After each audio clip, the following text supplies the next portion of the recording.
We got ourselves a batch of shinies, Commander.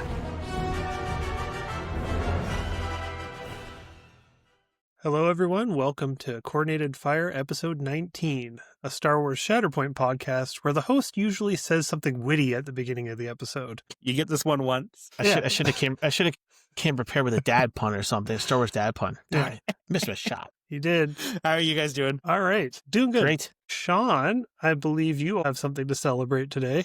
Oh yeah, another trip around the sun. Yes, Yeah. 43 today. Thank you guys for Yeah. the well wishes.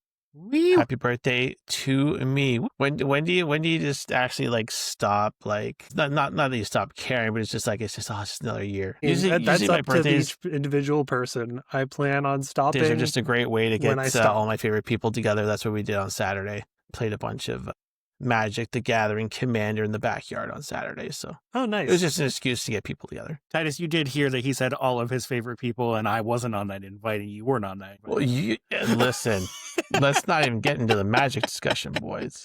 I have the excuse that I had already said I was busy There all you go. weekend. I don't know what your problem is, Kyle. You just The discussions we've had about Magic, guys, there's no No. way. I'm glad you were able to have a thing this weekend. That's awesome. Yeah, it's okay. If I was there, someone probably would have been playing some kind of Spider-Man deck, and I'd just get a nosebleed You'd be and like, "Oh, stare this is off not- into this space. This is not what it was supposed to. This is not what it's about. Well, Yeah. there's probably a dozen podcasts that have ranted about that, a whole lot, Yeah. and this isn't one of them. It's While fun. you were It's doing all in that, good fun.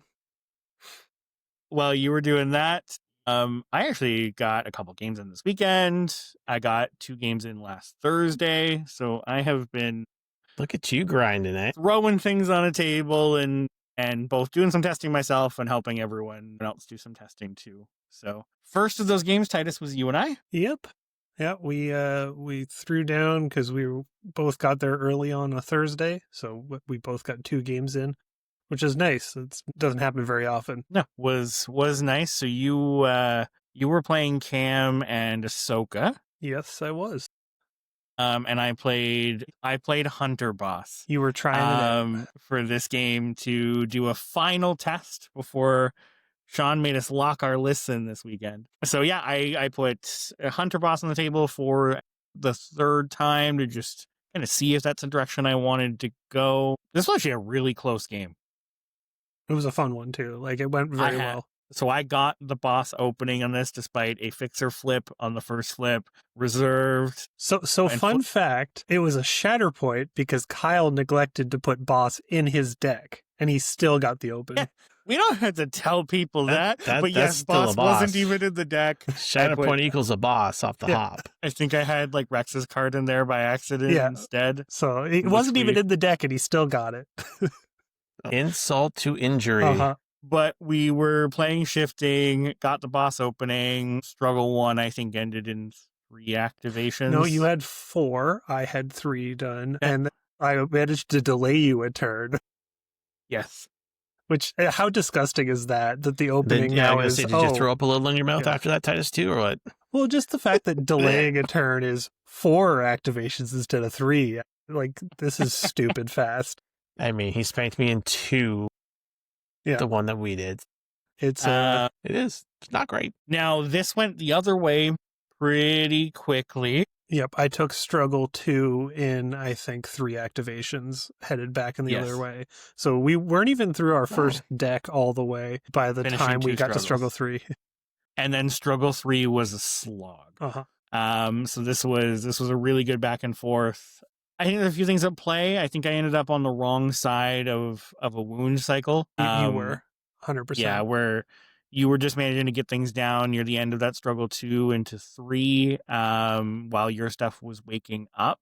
And just with the terrain and where the objectives landed, Ahsoka was just perfectly covering 2 objectives, and was really difficult. Like, if Ahsoka wasn't here, I think I would have had that struggle pretty quickly.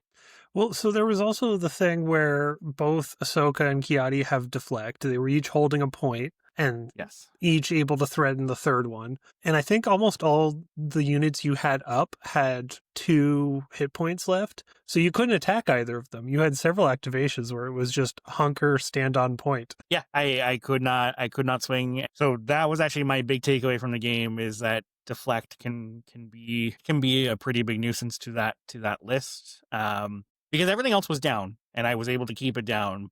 Your 2 primaries were without any displacement. Fixer just ended up shoved into a corner where he couldn't get anywhere, so the tiebreaker wasn't super relevant. I did end up taking it with a boss turn at the end. Wounding. It was a close thing, though.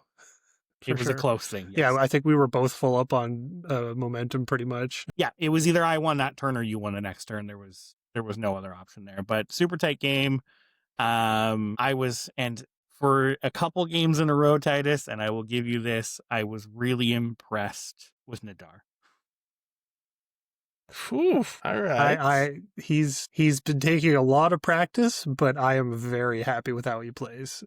He's got a good combination of abilities if you know how to sequence them right. Yeah, I the From zero to hero here? The movement and reaction, again, is still a bit squishy. For sure. He's very for squishy. a 5 cost. And, being able to take that wound. But honestly, there are definitely some redeeming qualities there compared to Shaak Ti, especially in current state and meta, where honestly, I think we'll get to this when we get to some recent events, but I think we're seeing people choose to drop Shaak Ti in lists. I think she still has a place. Like, I've been enjoying playing her for all that I do like to rag on her. Shaak Ti is a fun unit, and I think she can do well into certain lists, but she's fragile. Same way Nadar is, and that can be tough against the stuff we're dealing with right now. For sure. And you got one more game Thursday? Yep. So I played my second game against Ryan. So I played Mace Ahsoka this time versus Ryan's Mando and Armorer. So his Mando Armorer list was Mando Dengar and then Clan Kryze with Armorer, Bo-Katan, and the Coverts. And I really liked swapping out Paz for Dengar. It felt really good. Like, it helped with the Force issues a lot and made the list just a little bit more, I don't know, it was able to reserve the 2 units that it usually needs to reserve. It makes the order deck much easier to deal with. I was very impressed with the difference there. We ended up going to 3 struggles again on this one. He took it in the end, but it was another really good game. It felt nice to play Mando against Mandos again. They always are just a nice, clean game of Shatterpoint. So I always have a good time when Mandos are on the table. Yeah, Ryan and I have discussed this list quite a bit, and just finding an option with Mando armor that helps a bit with the Force concerns. A very selfless unit in Dengar, and for the emergency times when you need to, can just payday to be a Mandalorian, whether you need that Mandalorians are stronger together or you need to be able to move Dengar. And there's some cool things here. I'm sorry, Ryan, for spoiling your GT spice, but I'm really excited about this one. I got a game with Ryan as well. I played Obi Boss into the same list, and just to your point, Titus, just being able to reserve both Mando and Dengar, and both times through his decks in our game, he was able to reserve them, use them at the right time, and it just gives you great deck control that you normally in that list you can't afford to reserve at all. And Mando is definitely a primary that you want to activate when you want him to activate. I continue to be impressed with Mando lately in just the clearing conditions, the spreading out hunkers, playing a list, like playing Delta in a way that I'm relying on ranged attacks a lot of the time. And a lot of times we're relying on those attacks to get to where I want to be or to be able to do this, then this. And hunkered Mandos make that tough. Yeah, they're good defensively, and the hunkers make that a little more relevant. I've been super impressed with the list. I think this is certainly my favorite version of Mandos right now. So we had a game again, so played shifting. This one, so I didn't get all of Delta was in the bottom of my deck.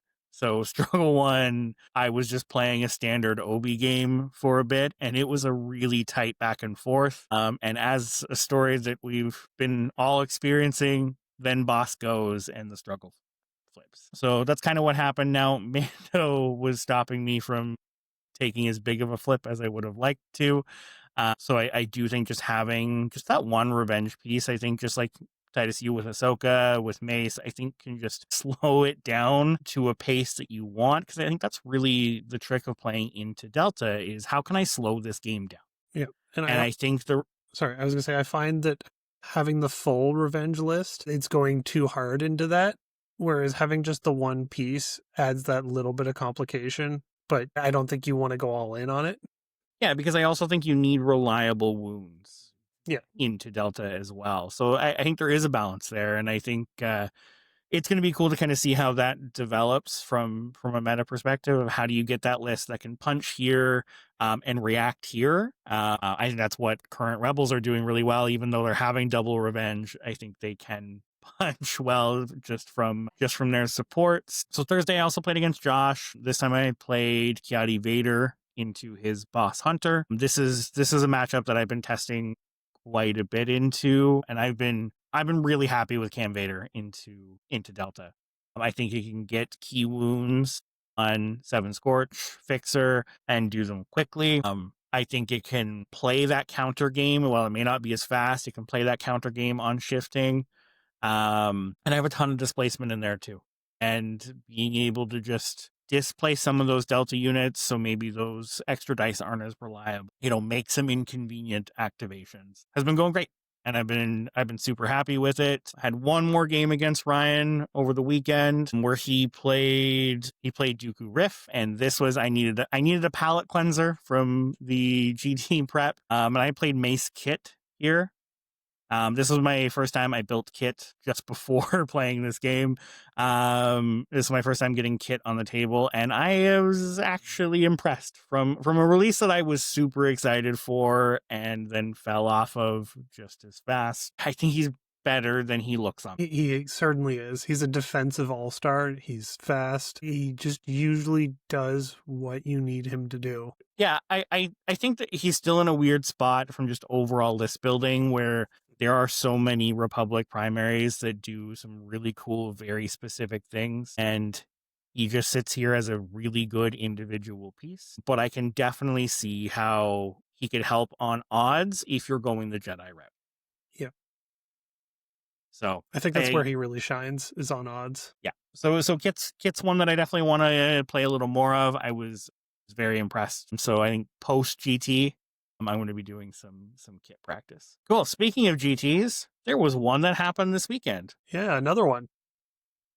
Because they are not stopping. So this one was the Austin GT run by Cody Hawkins, who is a scholar and a gentleman. Oh, what a guy.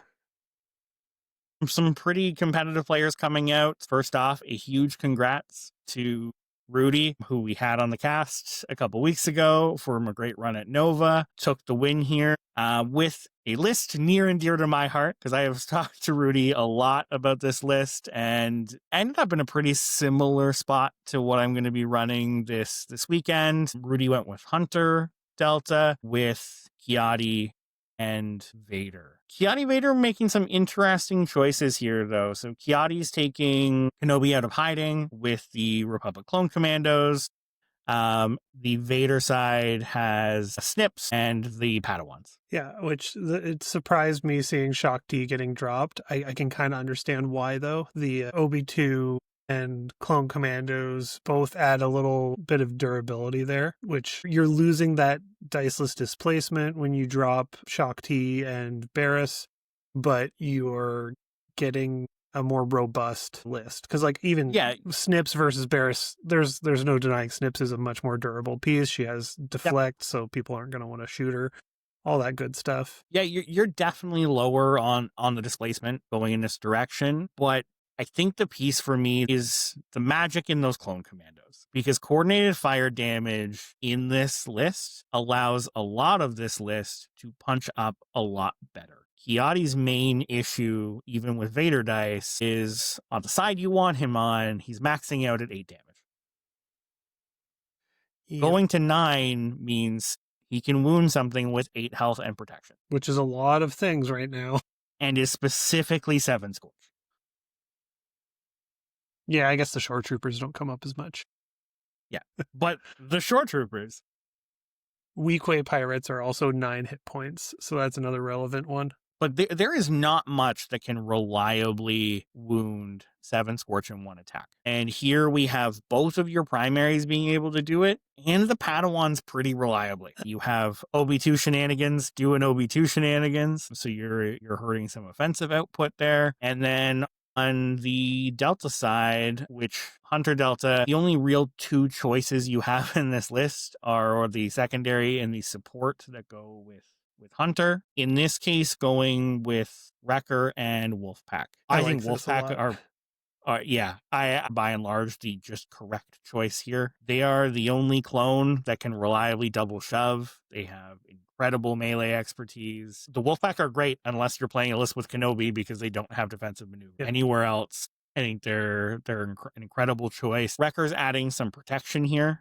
which I think does change some of those numbers, especially for those that are coming into this planning on how do I wound Delta. Changing that math, I think, can go a very long way. And this gives another way for the list to wound outside of Kanan. Yep. And outside of Ahsoka. You know, all the Ahsokas running around. It's a super cool list. Probably spent a little longer than that than I was intending, but I think and there's a lot of really good thought that went into some of the choices here into the current meta, and it's super cool list. One more thing I'd like to say about the Wolfpack. Pack Hunter is way easier to trigger when literally everything in your list has the appropriate tag. Yes. Yeah, that's a big one. So we had Wolverine Josh with a Spectres list, and then Kenobi Hunter. And like the Spectres was Hera Kanan. So both of these lists are things that have kind of fallen by the wayside. And like we're talking like classic Full versions of Spectres. these lists. So he's got full Spectres. We don't even have a Callus in there. It is just Spectres 1 through 6. And then Nice. we have Kenobi with Rex and the 212th, and then Hunter, Wrecker, and Omega, Echo, and Tech. So it is like really back to basics. 2 lists that we were seeing much more of 7-8 months ago. It's nice to see that these things can still compete, and it looks like he had a good run of it. The other thing I will just shout out, just the other highlight of this, we had 2 Padmes hit the top 8. Yeah, I was pretty cool. actually going to mention that. Zach in 4th place here, whose only loss was Rudy in the final match, played Delta with Padme, which I think is actually interesting. Yeah, she does some interesting things with the bonus attacks, just adding an extra die if they're near Padme. I think that's just a cool reason to bring her. Which is, and yeah, the 8th place Ashley Turner was also Padme Delta, which was played 3 out of 4 rounds. Wow. For That's some for Ashley. dedication. Those look No, like that's heavy wound games too. Which I mean, it's Delta, and then And the honestly- Padme box can put in and a the lot of Padme damage. box. Yeah, piqued my interest enough that I think I will try to get that on the table at some point. Mm-hmm. And then we do have a Separatist list coming in 6th with Grievous, Riff. Nice to see him sneak in there. Yeah, exactly. Riff's a good primary. Yes, he is. And I still think Grievous is a great pairing for him. Honestly, for an American event, this was a lot of Republic. It's, Yes. yeah. Yes, it was. And that is not something we have seen a lot, even when Republic's on a bit of a high. Yeah, All right, so with that, we have a GT coming up. we do. We have one, but Force yeah. Convergence. We are days away. I'm Yeah, super days. excited. By the time this episode hits, it'll be 2 days. 2 days away by the time this hits. Yeah, super, super excited for this one. Lists are locked in. I did ask all of my players to lock their list in, which got some mixed comments and some mixed thoughts. Look, Sean, your assumption that all of us, including Titus and I, can read was apparently too much. Yeah, we That's right. expected us to That's read right. the players pack. What is that? That's another thing we can go through too. We put together this gorgeous multi-page player pack. It's a great Even player. with, I've got a table bound ad in there. I'm just gonna say a table bound ad in there that you want people to see, sir. And everybody's like, "Dude, where's the player pack?" And it is on the ticket page in big red bold letters. Your player pack is here. Watching on YouTube. If you're watching on YouTube, it's right there on the top. We are tabletop Anyways. gamers, and no one ever said we could read. That's right. That's right. Yeah. So we are. We just memorize all locked the in. abilities. Do you gentlemen want to divulge or keep secret what you guys are playing? I'll tell everybody what I'm playing. Okay. Titus, take Spill the the lead. beans. So Spill the beans, boys. I've been pretty open about what I've been testing recently. I have Yeah, like Mace with Obi-2 and the 501st that has been consistent for the past couple months. I have Ahsoka, Jedi No More with Nadar Veb, and I made a last minute change to ARFs, and I'll explain why in a minute, because I have next up is Ki-Adi-Mundi with Shaak Ti and the Phil's clones. And then finally, Vader 1 with Barriss and the Padawans. The reason I swapped the supports with the Ahsoka and Ki-Adi list very last minute is I realized I was pretty much only playing Vader with Ki-Adi-Mundi, and Vader likes the Phil's clones quite a bit. It takes a lot of the edge off that self damage, and it's also the least durable squad of all 4 squads that I have. So it needs that extra healing, and I've been happy with it so far. It's also, I can kind of sacrifice a bit of that firepower in a Vader squad because everything else is just going for the kill. So having a support that just kind of sits back and plays defensively is not as much of a sacrifice. But yeah, in general, I'm enjoying it a lot. Mace, Ahsoka, and Ki-Adi can play in any configuration. I play Vader generally just with Ki-Adi. I have played it with Ahsoka a little bit, and there's a couple corner case matchups I might still do that in, but in general, it's basically a 3-mirror list with Vader tagging in when I need him. Yeah, Nice, like nice. Titus, you've been practicing the shell of this list a ton. I'm not actually sure there's many lists that you have more practice with than your Ahsoka Mace. No, I've been playing this a ton. And doing pretty well with it in leagues, in our local league. So super excited. I think you know the matchups really well. I think adding in, kind of squaring off with Ki-Adi and Vader, I think gives you a ton of options for a flexible list. I know you and I discussed after the last GT how much you appreciated that, I had this flex list where I could kind of go this option, this option, this option. And I think you created your version of that with primaries that you know very well. I've always been a fan of toolbox style lists. That's part of why I liked bringing Cassian to the Table Bound Open. And in the past, I've kind of gone for that approach to varying degrees of success. I know my first GT, it was Ahsoka, Mando, and Cad, something else. I don't even remember. But just having lists that can mix and match, and my opponents don't necessarily know what I'm going to be taking. They have to prepare for more different threats. I also have Sabotage Showdown for this event. I think one thing too, and I'll just comment on this, Titus, is you have a lot of unknown quantities in your list as well too. I think you're going to surprise a lot of people with your very high level Nadar play. I don't think for a lot of people are seeing Phil's clones and the way that you play them. I think you have a lot of advantages in this list of units that you've kind of taken under your wing and you've gotten a lot of reps and time with that I think you're going to surprise a lot of people with. Honestly, I think there's a very good chance you're going to run into people that just haven't played against Ahsoka Jedi No More since. Which I still think is wild. She's a great primary, and I don't really understand it. But yeah, I've been on I was going deep in the tank there. Yeah, but yeah, Ahsoka is a great call out too. And speaking of Jedi for a second, and this is totally off topic, but Deadly Barracuda just posted their Jedi painted up in the painting projects in the Discord, and that's going to let people figure out when we do this recording. But they look incredible, so great job.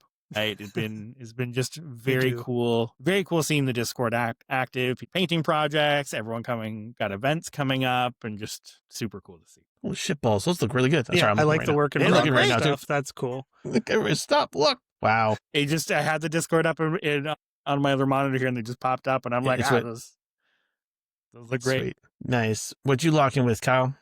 So I am on the same list that I ran at our last local event at Crit. I have definitely tested a bunch of stuff. I've tested this into a bunch of matchups. It was really close to doing a bit of an audible, but at this point, I have a ton of practice with all of the pairing options I have with this list. So that is General Kenobi, Rex, and the Clone Commandos. And that is with Kiadi, Shaak Ti, the 501st, Boss, Fixer, Seven Scorch, and Vader, Barriss, and the Padawans. So similar thing with I've been really enjoying the toolbox. This still gives me some of that. I have the Kiadi Vader pairing. I have the Obi Boss pairing, which I think are the obvious ones. But prior to this event, I have also played a ton of Kenobi with Kiadi, which I do think there's a couple matchups that I would still drop that in. So it's really nice to have the options to kind of flex into that third option.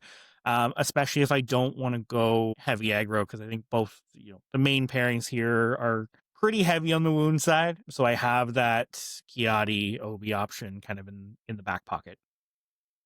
I'd like that Kiadi Obi list. It's a very surprise defensive pairing that, you look at it, you don't necessarily expect them to play together because Kenobi's not bringing Jedi with him, but Kenobi wants clones, but it adds up in a couple unique ways. I think a lot of times that you can run the risk of in a melee list is maybe I can't quite get to that point I need to get to. But with Kiadi and Shaak Ti, you're able to take cover action, get a very valuable hunker token, and then just force push or force repulse to get something off of a point. So you're able to take the point and hold it with a really tough body. Kiadi's expertise is incredible, but only 4 dice against the ranged attack on the Xi'an side. It can be a little rough, but when you add in likely getting 2 bonus dice from cover and the hunker, that now becomes a very defensible side. Shaak Ti with some extra dice, she actually has great defensive expertise. She just doesn't typically get far through it. So all of this combines to this defensive displacement and just a list that's able to hold on to points very, very well. With the Vader squad, I am all in on displacement with Barriss, Shaak Ti, and Kiadi. So we are force pushing for days. I have said this a couple times now, but I am just super impressed with Barriss every time I've had her on the table. Obviously, there was some consideration here to dropping Kenobi as a primary and being able to add Obi-2 to the Kiadi Vader list. But at the end of the day, I think that's just making some sacrifices that I don't want to make. I think Boss and Fixer's synergy with Hunkers is just too good to pass up. And I think it makes that aggressive midline play with that pairing really worth it. It's so hard to answer. It's so hard to answer back. Yeah. It's disgusting how many Hunkers Boss gives out, especially on the open. Yeah, you can pass out 4 as soon as you say you're on the Delta plan, I didn't expect you to drop Obi. I was just like, all right, here we go. No, yeah, makes sense. And I think it makes spending that force worth it, especially on that opening play, right? Yeah. In a lot of other lists, the Hunkers are just going to disappear the moment anything gets near them, but you get this wound ability on one side, adding in the defensive play. I think it's going to, hey, if you haven't had some practice in it, this list can be tricky. Because, you expect that hypermobility, you expect wounds coming from Delta, that's what they do. But adding in the defensive aspect and upping that it's a great list. Been super happy with it. Force is tight, very tight. Yeah. You cringed there for a second. Force is tight. Oh, man, not how Kyle likes to play. I go from one list that has 8 and discounts to 5, and hopefully I make it through. 5 and you spend 3 on the first turn. Yeah, those are sweet. Well, that sounds good. But that's the list. Those are my secrets. Sweet. Do we want to now kind of look into our crystal ball here and make some predictions on the event? What are we expecting to see overall? I'm expecting a lot of Republic, specifically a lot of Delta. Part of this is just seeing between our Discord and the Ontario community chats, just seeing a lot of people building Delta and be like, oh, here's my paint jobs. A whole lot of painted Delta boxes. Yes, the last 2 weeks it's been, got my Delta built. Yeah. Got my Delta painted. Got my Delta built, painted. Yeah, right? It's been a lot. Yeah.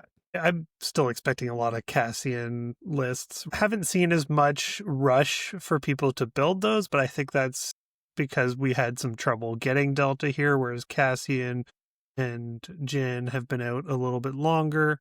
Jin was a little bit easier to get a hold of. So I'm trying to think. Yeah, I certainly expect a good amount of Cassian Kanan as a pairing. I think we've always had a solid amount of Rebels players. The one I think that's going to be a bit surprising is I'm expecting a lot of Republic, but Jedi as well. And I think there's the Kiatis, the Obis, and I think the big one is I think there's going to be a decent amount of Vader. Probably. That's Really? seen as one of the Interesting. Republic counters to Delta. So the people that aren't jumping on the Delta train but still are on Republic, I think reaching for Vader very much so.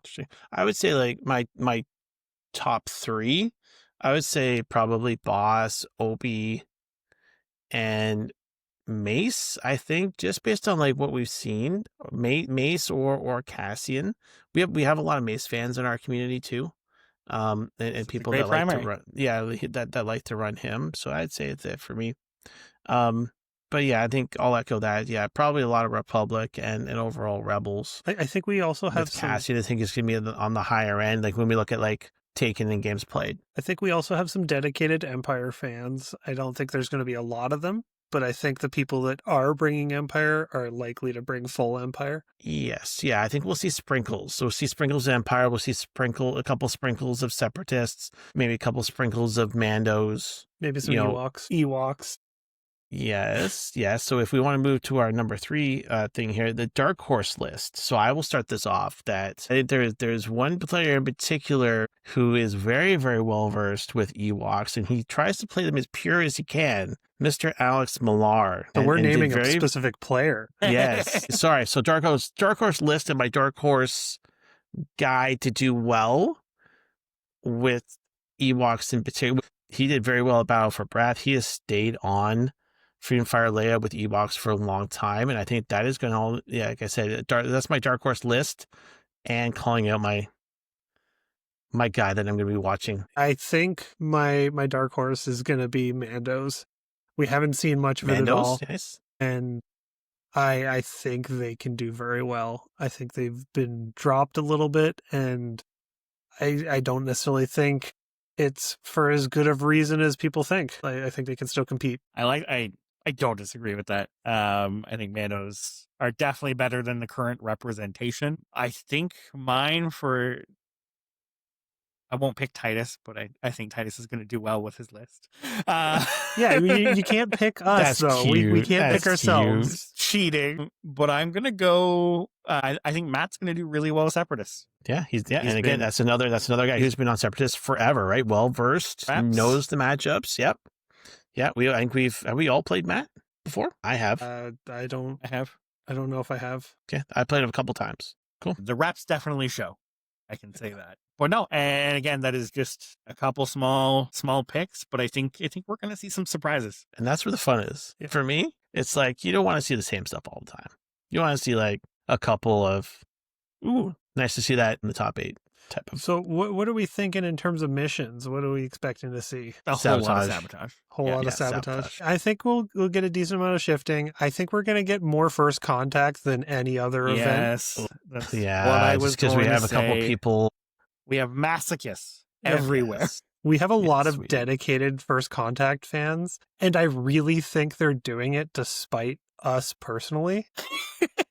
Well, I think we're at the point though where a couple of them are like, I actually like this mission. Yeah, but they started because they were trying to rub it in our face every time they played it, and yes, and then they started winning some games with it, and you're like, well, I'll just stick with this. And to be fair, build my list around it is fun. It is fun. For who? For who, Titus? For both players in Struggle 1, and then it kind of and nobody ever again. No. Cool. Any other kind of Hail Mary predictions here? Things that we think are gonna. I predict we're all gonna have a ton of fun. Well, that's me. That's not a Hail Mary. I mean, I hope it's not. I hope it's not. No, I'm really excited. It's been getting the reps in, and I'm excited to play this event. Yeah.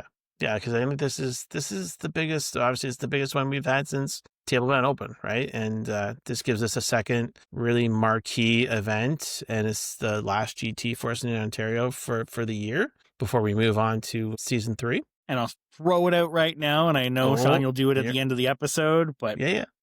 there are 4 spots left if anyone wants to sneak in here. Last minute, if you've got time and you're able to come in, more the merrier. Let's get some people. That way we have to beat the number next year for Tableland Open. We should open up the list to be visible, just to add that little bit of incentive. Like, oh, you can see what everyone's playing before you register. Speaking of running a GT, so I know we've been talking about the lead up to this event for a while, plugging it at the end of every episode, talking about our practice and our lists and getting prepped for this. But there's a whole lot of stuff that goes on behind the scenes to make sure an event like this can go off. For those that have maybe not attended the GT or been part of any sort of planning around it, which I imagine is a lot of people out there.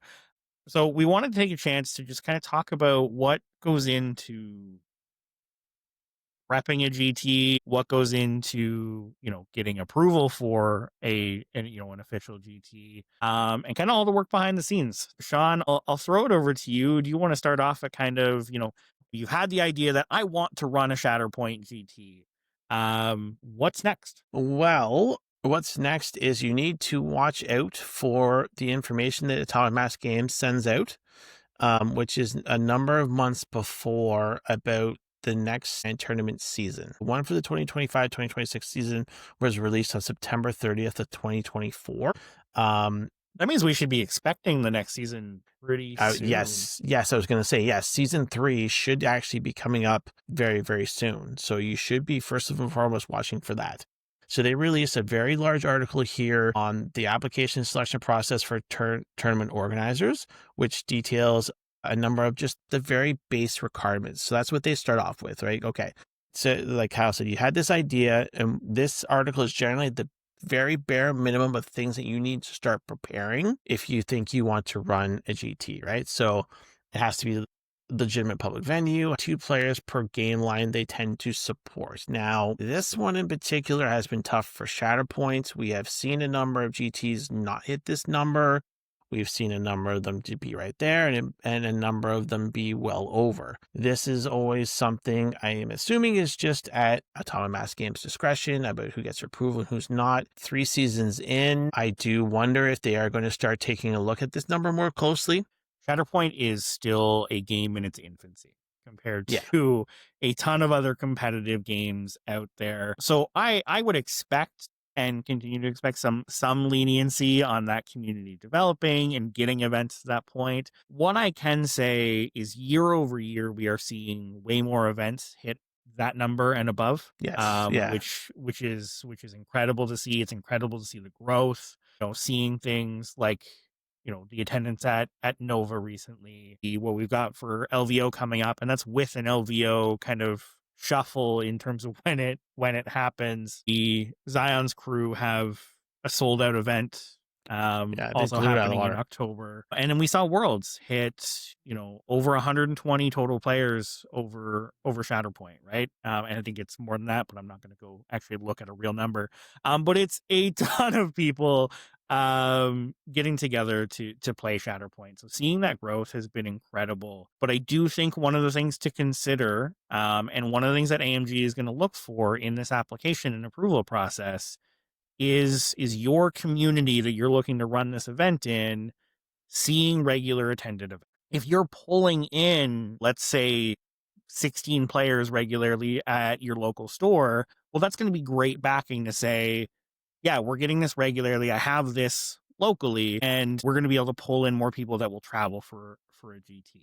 Or, hey, there's this other community a couple cities over, or a few hours away that would also be attending, right? So having that backup to say, hey, here's the events we've run, here's how many people have attended regularly, and here's how many we'd expect, I think is really the baseline for that application process. Yeah, that jumps us a little bit to later in the article where they have the application advice, right? So 5th line here is what you mentioned. Have a track record of good tournaments and actively support the community. anytime that I have applied for our community for grand tournaments, for those that don't know, I have a background in my career is in professional sales and account management. You really, really need to sell yourself. You need to give Atomic Mass Games a reason to say, hey, we are going to pick them.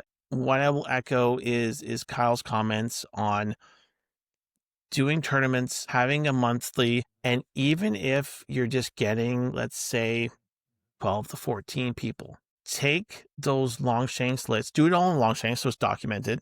Take those Longshanks links, and when they ask you for the details of previous events that you have held, simply just, this is what I do, copy and paste 4, 5, however many of those Longshanks links into the application and show them, hey, this is what we've done. And that's what I did with season 1, because we weren't hitting it out of the park when we first started, right? And all I did was I linked those Longshanks in there and show them, hey, this is what we're doing.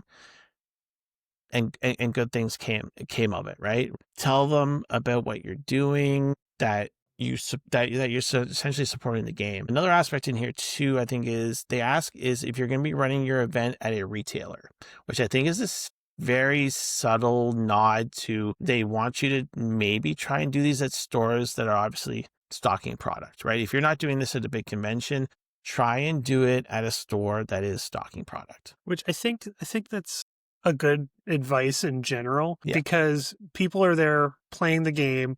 They're going to see something else that they haven't tried yet or whatever. They're going to want to go and buy it immediately. And if you give space where they can buy it, they might do that right away. If they're unable to buy it there and they have a few hours away from the game or they have a long drive home, there's that distance where they might go, well, I don't really need this right now. And then a week comes, 2 weeks come, and then they go, well, you know what? It's not really worth it. It's better for AMG. It's better for the store if that is right there available to them right away. Yeah, absolutely. Yeah. Yeah. And then having also a solid date and a venue as well, too. Like that, having that venue locked in, talk to your venue, say, hey, we're thinking about doing this. Is there anything else conflicting with this date? And ensure that you're at a place that will lock in and also support you, right? Yeah. That they will lock in that date for you. Yes, you can have X amount of space. We're very, very lucky to be running our event this weekend at a store that has fantastic play space, great tables. Having a store that will support you as well in those ways is really great. Yeah, and I'll add there, I think those 2 points are connected, right? Of working with that local retailer and your venue space, right? And yes. I know a lot of stores do not have the ability to have a large enough play space for something like a GT. That is certainly not every game store. Which is totally okay. And I think you can still even hit a good combo there. If you partner with a local game store, there might be help out with some prize support, attach their name to it, and you'll have this name that sells the product kind of attached to that application process.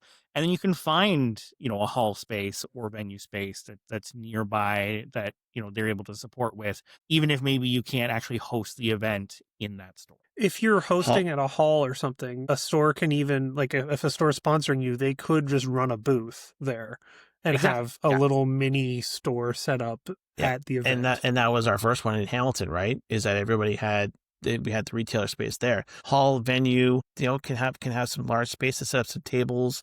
And again, just having the retailer there. And when you take those pictures, because AMG does ask for a post-tournament report, make sure you get pictures with the official terrain. Hey, our retailer was here looking at all these photos to show them, hey, this was our space, this is the way it was set up, and all those important aspects. So you put all those pieces together, right? Yep. You've got your date, you've got your venue, you've submitted your application, right?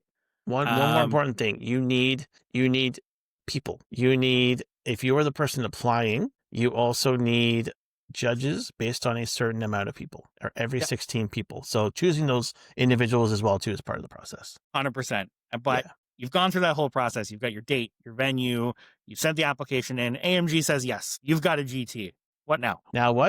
Now you need to start advertising and making sure that people know that you're putting on a GT. And I think that's the one thing that we do really, really well within our community. So start hitting Facebook pages, Discords, the store itself, start putting up flyers and whatnot to really, really start pushing this and ensuring that you hit your numbers. This thing does not happen without players. Yeah. Full stop. Absolutely.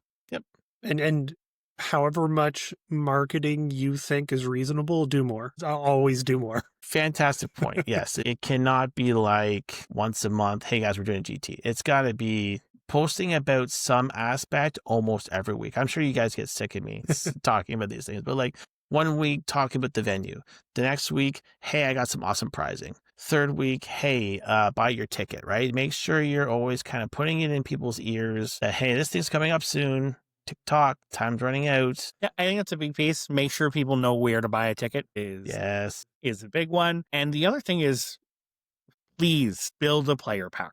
Yes, that's really important. And I know a lot of player packs just hold the same information, but they are so important. One, it gives you ground rules to go back on. If something comes up or an incident happens, this gives you a backing of this was clearly laid out. It also just makes expectations clear, allows people to plan their days, their weekend, their time with a schedule that, is going to have some interruptions and shake up a bit because that's real life, but at least an outline, proper expectations, where to enter a list, all the details a player will need, because you will get people that may not be a core part of that community, that may not know the location that you're hosting this and haven't been there before, or are traveling to the city where you're hosting this for the first time, or going to their first event. And all of these things, just a great player pack can really help with in terms of building confidence, making sure all that information is in one place that makes everyone comfortable with how the event is going. Yeah.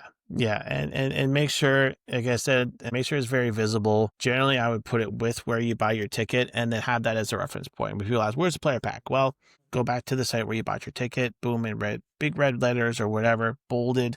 This is your player pack. To have it ready. Yeah, I think the last piece I want to touch on, and an important part of any event, is prizes. Sure is. Yeah. Yeah. I think trying to collect prizes from maybe some stores or other places, if you have an opportunity to have prizing from other events and you kind of stash things away. That's what we do, right? Kyle, you've done that. I did that too as well. Stashing away prizes for a couple of months, talking to retailers, right? Like we have a great opportunity with Kyle running Table Bound that he'll like, yeah, hey, I'll toss in a mat or that kind of thing, right? Don't be afraid to talk to people and say, hey, we're running this thing that's going to have a lot of eyeballs potentially on the product that you sell. You should be a part of it. You maybe even offer booth space if you have it available and say, hey, booth for certain thing to the prize pool, I think is a great way to do it. Have those conversations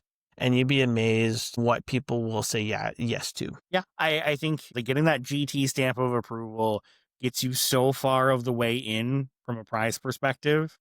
Yes. Just out the gates, because people love the official swag.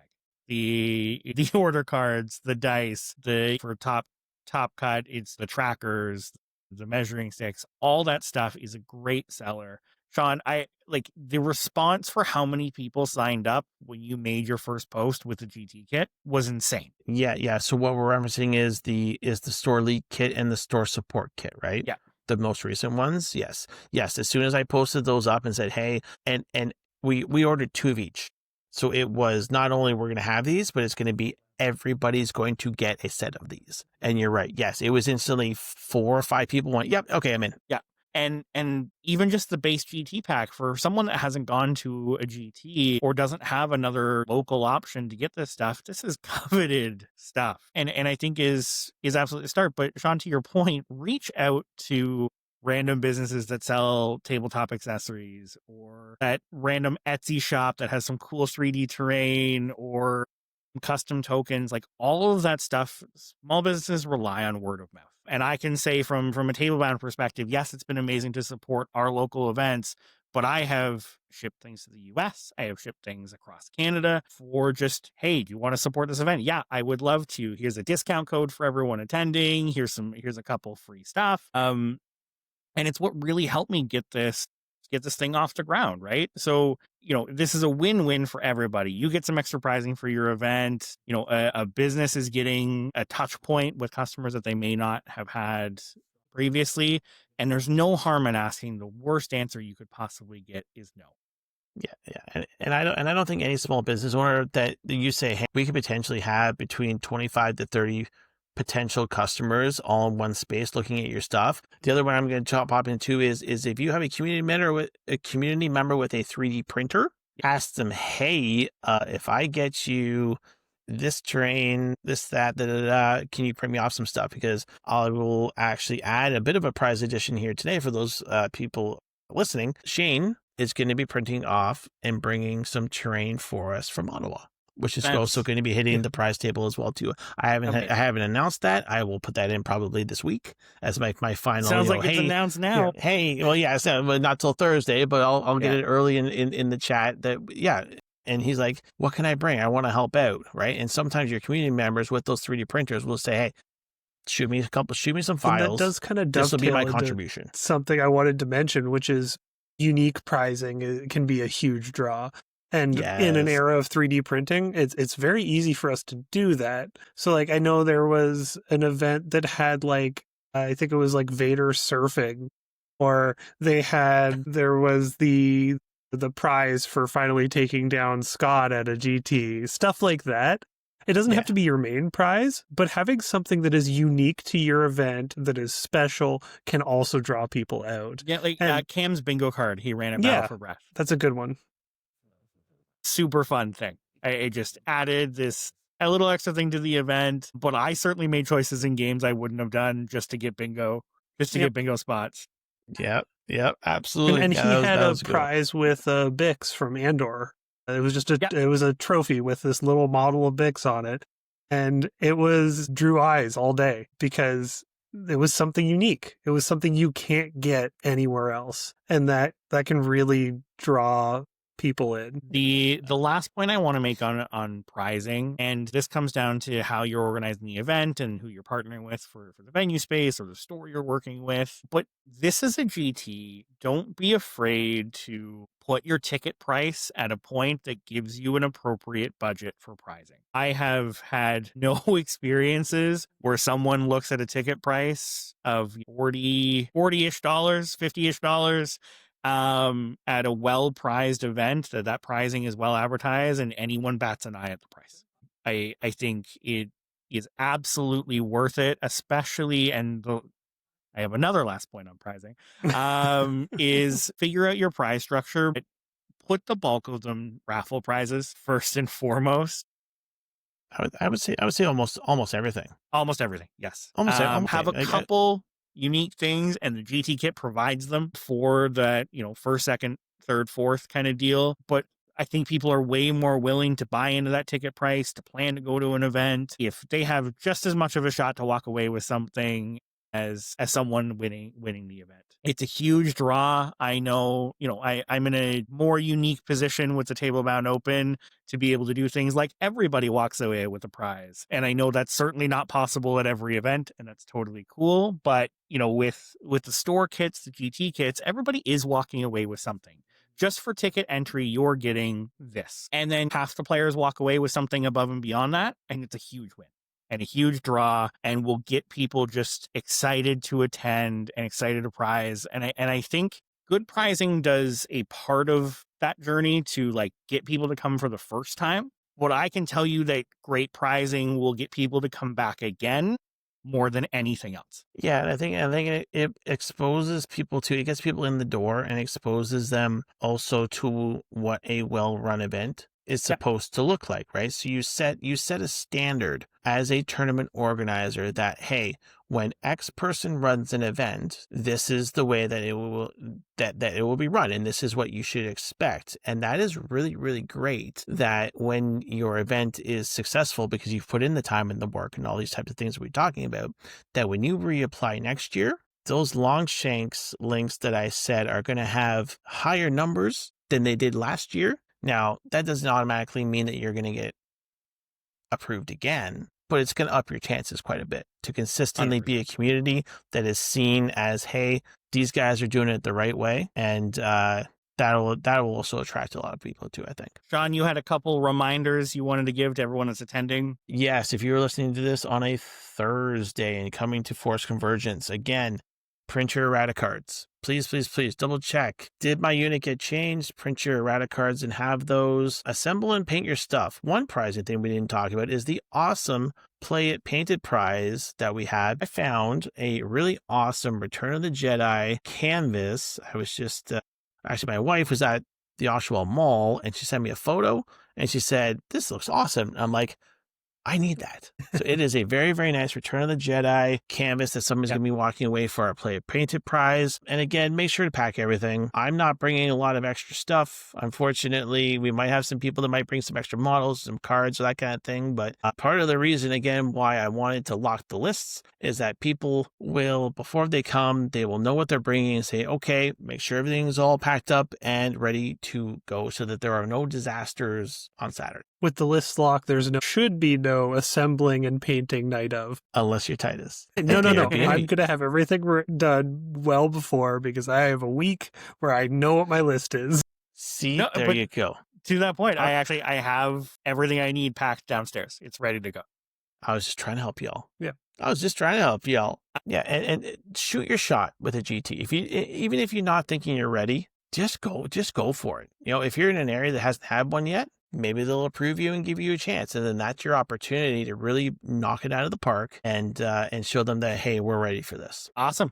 Well, as always, Discord link is in the show notes. I'm going to murder Discord at some point because for some reason it keeps changing my link to never. It is set to never expire. I can show you screenshots. It says never expire, but apparently it likes to reset. But link is in the show notes and I will make sure it is live, at least for when the episode airs. I can't tell you what Discord's going to do after that. But the conversation's been great. It's been honestly incredible to just chat with people as everyone's prepping for events in their area. There's been a ton of events going on, and it's just been great to make those connections and see people posting their painted models, getting ready to go, the lists they're trying to prep for. So join that conversation, come in and hang out. Again, as always, the link is in the show notes. Have a great night, guys. Have a good night. Okay. Good night, everybody.